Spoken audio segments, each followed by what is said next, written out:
if your plan, when you do a self-quarantine, involves putting a sign saying that you have a quarantine. Stuff like that you don't want to see at a farm. It's very visible. And so in North Carolina, what they do when they have a suspicion, they have an 8.5 by 11 sheet. It's a pink sheet with a big plus in the middle. It's laminated, and they'll put that right there at the entrance of a farm when there's any suspicion. That will tell anybody who could not be contacted on time, but who are thinking of going on the site, that this may not be a good idea. At first, the growers didn't like this at all. They say it's like putting a plus on my forehead because I've got a sexually transmitted disease or something. You know, they didn't like it. But then they realized that they had very good, effective control of traffic to a point where some people didn't want to remove this once it was no longer needed. They say, I no longer have some of these salespeople coming to my farm. But of course, the system only works when it's absolutely necessary. So what they do, of course, they call their vet, they put the sign, and then they call different people, but they mainly, and I'll have a list later, but they mainly stop traffic both ways.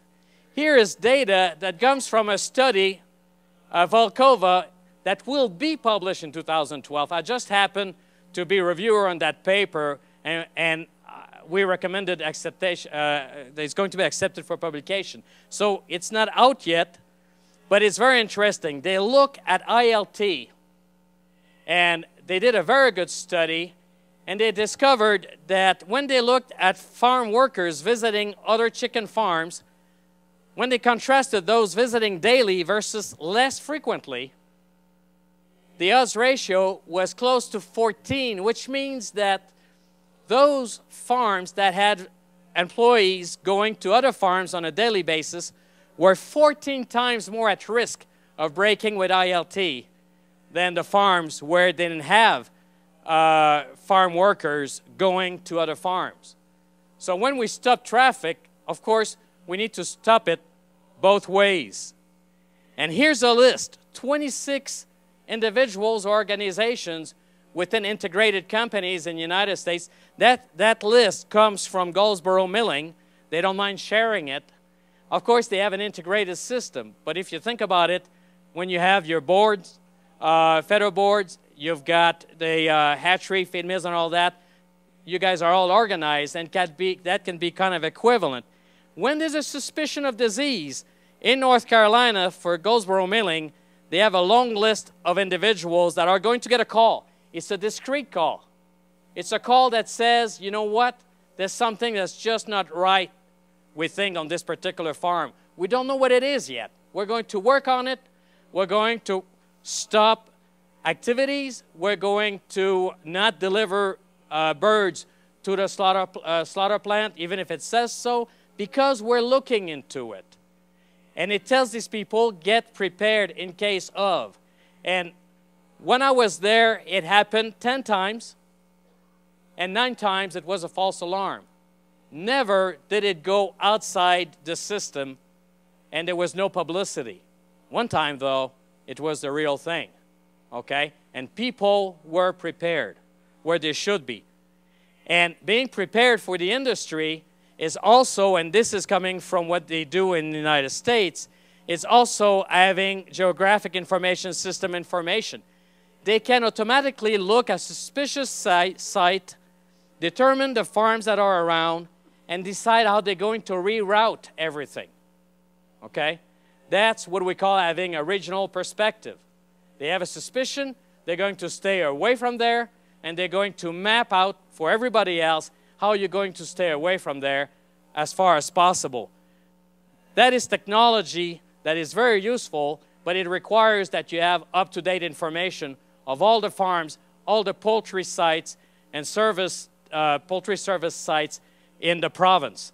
They have that in basically all the poultry states in the United States. That's critical within the first 24 hours. What we're talking about by paradigm shift is going from a type of production where we have individual farm measures, where we feel that because we have supposedly good biosecurity, and we'll see that tomorrow if it's the truth, good farm biosecurity, we should be okay. We should be protected from what's happening around.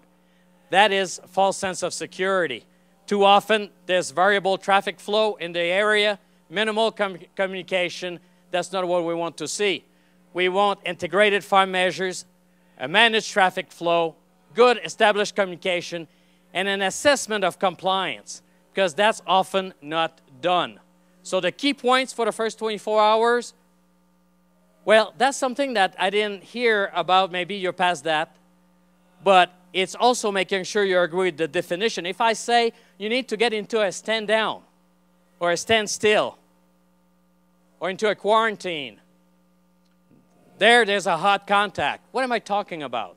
Do we all agree about what these terms are? Because if you don't, you'll be surprised when sometimes growers are told you need to set up a quarantine on your farm, what they think it is, okay, for some growers. Not everybody is here. So it's very important to make sure that we have the same understanding of the definition, that we stop all the movement, that we identify animal and people movement. The biggest rodent that we have, vermin that we have on poultry farms, are humans, okay? And so we need to know where they're coming from, where they've been, and if they've been on an infected site or suspicious site, they need to be contacted. And you need then to have rapid exchange of information. The issues that won't go away, they are what? Early reporting system, confidentiality, mapping all the farms, having early response funding. I'll talk about it tomorrow. Because if you have some funding as an industry to respond quickly, you don't have to wait for government intervention, then you're in a leadership position from that day one. Having the human resources trained, have a coordinated industry central command, and there are always individual or organizational susceptibilities, but that should not get in the way. And this is a quote from somebody who did a simulation in Ontario and said, you know, we've got to address biology first. Sure, there will be some politics, but the virus certainly does not care about that and will actually take advantage of this. Okay, and I'm going to finish with a story. I said we need a new paradigm. We need to think differently. And to encourage you, I'm going to use a slide that was produced 20 years ago at a meeting, the George Young's Swine Conference. It's a study done by Hamel and Prahalad. What they did a study with 4 monkeys. It was very interesting. They had 4 monkeys in a room. They were fed, okay, properly, but they also had a post. At the top of the post, they had some bananas. But they also installed a cold shower on top of the banana place, and it was cold, it was high pressure. And every time a monkey would go up there, he would get the cold shower. After a while, these monkeys are not stupid. They stopped. They were fed anyway.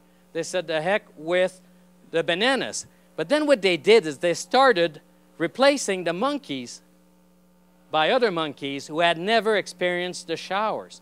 The other 3 monkeys at first, when they got the new one, okay, prevented that new monkey to go to the bananas because they didn't want to get hit by that shower, okay?